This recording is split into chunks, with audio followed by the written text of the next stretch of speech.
Yes, reka tubirizeho bakunzi ba Kayangana TV aho muherere mwese mugira ibihe byiza. Turabasuhuje mwami Yesu akomeze bane na mwese aho muherere atandukanye. Reka dushimire bakomeje gukora subscribe ku Kayangana TV mwese Imana ibahe imigisha. Reka duheze pole n'ababuza babo ndetse n'abagize ibibazo mukomeze mwihangane. Muri mbyaro zo n'ubwo bitameze neza none nejo bikagenda ntabwo babwibihe muhumure bizatungana. Aho bose mucangwe se mwese tubahaye mpore mwihangane cyane.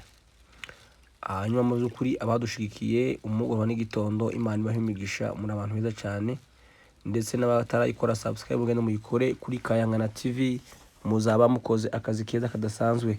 Hanyuma reka tubagezeho amakuru y'umugoroba yiriwe mu karere ka Minembwe ndetse naho bita Irundu.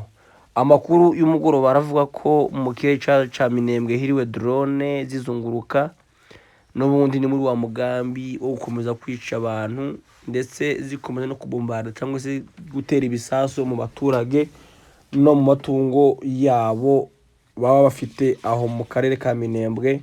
Mu by'ukuri abantu bakomeza bamagane umwanzi ariyo leta ya Kongo ikomeje kugaba ibitero ku baturage ba Minembwe ndetse n'ababyeyi n'abana, aho amadrone akomeje kuba mu birere kandi muzi ko amadrone ahora hahamura abantu cyangwa se yica abantu, nubwo wenda atorasa mu muntu apfe ariko kandi bivana n'uburyo bwayo cyangwa se uburemere bwayo bigenda nabi ku babyeyi bari hariya muri Minembwe.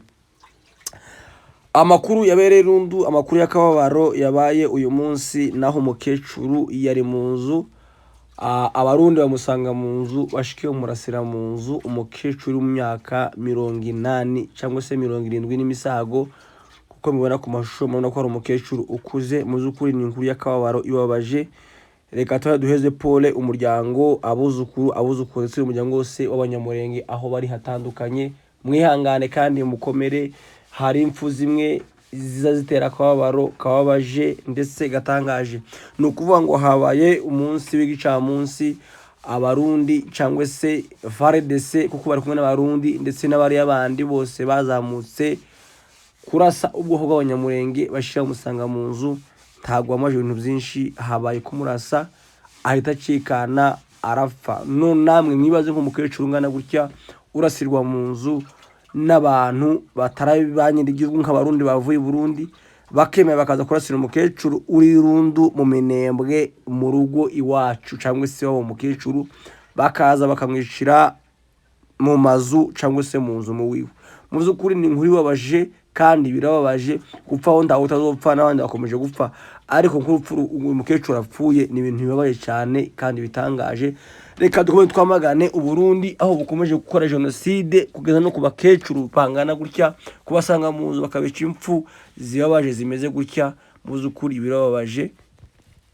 Uyu mukecuru akaba apfuye mu mugoroba, hari nko mu masaa 9 nibwo abo Barundi bamugezeho baraza baramwica. Ni inkuru ibabaje, ariko reka twihanganisha umuryango, mwihangane mukomere ndetse n'ubwoko bwose ndetse n'abarwanashaka mwihangane mukomere ntakundi.